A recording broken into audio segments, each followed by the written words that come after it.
हमारी दुनिया में सिर्फ इंसान ही नहीं, जानवरों की भी खास जगह है। हम इन जानवरों के बारे में बहुत कुछ जानते हैं, लेकिन उन्हीं जानवरों की कुछ खास बातें ऐसी भी है जो हमें तो लगता है कि हम बचपन से ही अच्छी तरह से जानते हैं, लेकिन वो सच नहीं है। आज हिंदी काउंटडाउन में आज हम जानवरों से जुड़े कुछ ऐसे ही झूठ, गलत धारणाएं या यूं कहें कि मिथ से आपको रूबरू करवाएंगे, जिन्हें आज तक हम सच मानते आए हैं, लेकिन वो सरासर झूठ है। इसलिए वीडियो को अंत तक जरूर देखना। नए व्यूअर्स जल्दी से सब्सक्राइब तो कर लो और बगल की घंटी दबाकर ऑल पर क्लिक कर देना। भालू, अगर आप भी बचपन में विनी द पू या माशा एंड द बेयर कार्टून देखकर व अन्य भालू की कहानियां पढ़कर बड़े हुए हैं, तो आपने ये बात जरूर देखी, पढ़ी और समझी होगी कि भालू को शहद से ज्यादा और किसी से प्यार नहीं है ना? और शायद आज तक आप इसे ही सच मानते आए होंगे। खैर, ऐसा बिल्कुल भी नहीं है। भालू मधुमक्खी के छत्ते पर छापा जरूर मारते हैं, लेकिन भालुओं का असली खजाना शहद न होकर छत्ते में मौजूद ब्रूड होता है, यानी कि अंडा, लार्वा, और बड़ी होती मधुमक्खियों के प्यूपा को ब्रूड कहा जाता है। भालू दूर से ही मधुमक्खियों के छत्ते को सूंघ लेते हैं, फिर चाहे तो दूर सुदूर जंगल के किसी पेड़ की ऊंची टहनियों पर हो या फिर मधुमक्खी पालनकर्ताओं द्वारा बनाए गए बक्से में हो, ब्रूड के लिए वो पूरे छत्ते को चीर फाड़ देते हैं। शहद फूलों के रस और ग्लूकोज से बनता है, इसलिए कार्बोहाइड्रेट से भरा हुआ होता है, जैसे ग्लूकोज और फ्रुक्टोज। अब जब सामने शहद से भरा छत्ता है तो जाहिर सी बात है भालू उसे खाएगा ही, लेकिन ये वास्तव में उनके आहार की असल खुराक नहीं है। दूसरी ओर ब्रूड प्रोटीन और फैट से भरा नाश्ता होता है और ये भालू को हाइबरनेशन में मदद करता है, जब वे महीनों तक खाना या पीना बंद कर देते हैं और जीवित रहने के लिए संग्रहित पोषक तत्वों पर भरोसा करते हैं। ऑस्ट्रिच, आपने भी ये जरूर सुना या कार्टून में देखा होगा कि ऑस्ट्रिच यानी कि शुतुरमुर्ग डर के कारण अपने सिर को रेत में छुपा लेते हैं। एक बार को कार्टून कैरेक्टर्स को बाजू में कर दें, तो क्या वास्तव में शुतुरमुर्ग डर के मारे अपना सिर जमीन या रेत में गाड़ देते हैं? ये एक लोकप्रिय मिथक यानी कि मिथ है जो सदियों से चला आ रहा है। अब अगर आप सोच रहे हैं कि ये कहानी आखिर कहां से आई, तो जूलॉजिस्ट का तर्क व अनुमान है शुतुरमुर्ग दुनिया में सबसे बड़े पक्षी हैं जो कि 2 से 3 मीटर लंबे होते हैं, लेकिन उनके शरीर के मुकाबले उनके पास बहुत छोटा सिर है, और यदि एक शुतुरमुर्ग जमीन से अपना खाना चुग रहा होगा और अगर हम दूर से देखेंगे तो उनके सिर को देख पाना लगभग असंभव हो जाता है। तो ऐसे में ये कहना लाजमी सा लगता है कि शायद वो हमें देखकर अपना सिर जमीन में गड़ाए बैठा है। दूसरा तर्क ये है कि शुतुरमुर्ग जमीन पर अपना घोंसला बनाते हैं, जो कि लगभग 2 मीटर चौड़ा और 1.1 से 2 फुट गहरा होता है, और वे अपने अंडों को अपनी चोंच से दिन में कई बार घुमाते रहते हैं, जिससे अंडों को चारों तरफ से बराबर गर्मी मिल सके। ऐसे में दूर से देखने वालों को 100% यही प्रतीत होगा कि शुतुरमुर्ग डर के मारे जमीन में अपना सिर गाड़े बैठा है। तीसरे तर्क से मैं भी सहमत हूं कि अगर शुतुरमुर्ग जमीन के अंदर अपना सिर गाड़ देगा तो वो सांस कहां से लेगा?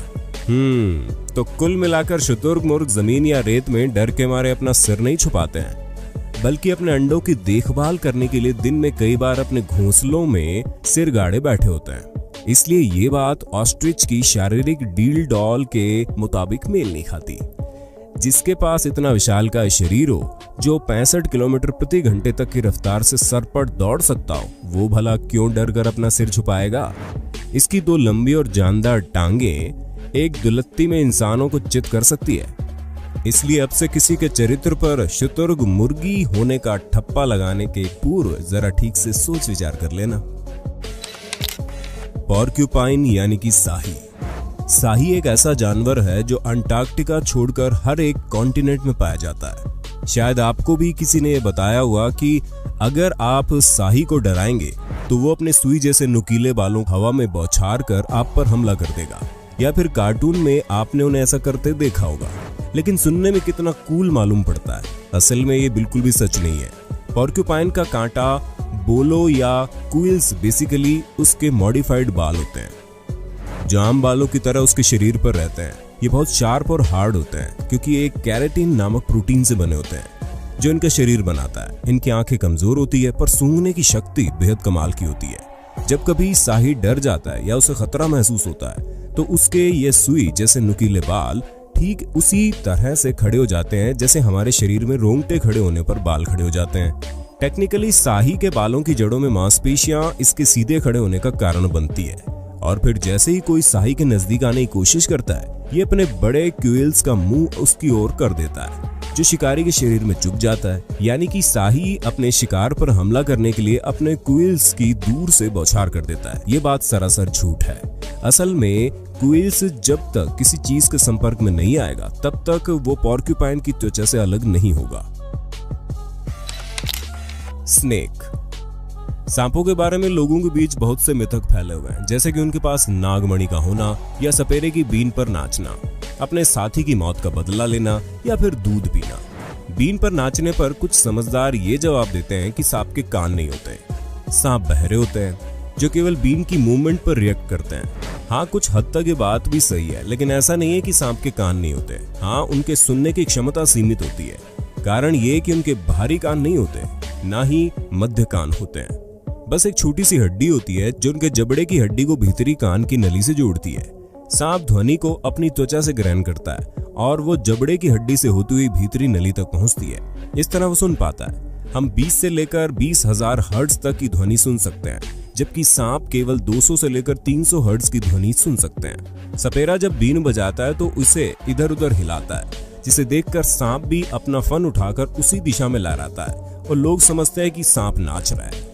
दूध पिलाने वाली बात पर मुझे मालूम है कई लोग मुझसे बहस कर सकते हैं, लेकिन हम आपको बता दें कि सपेरों को जब भी सांप को दूध पिलाना होता है तो वो उन्हें भूखे प्यासे रखते हैं।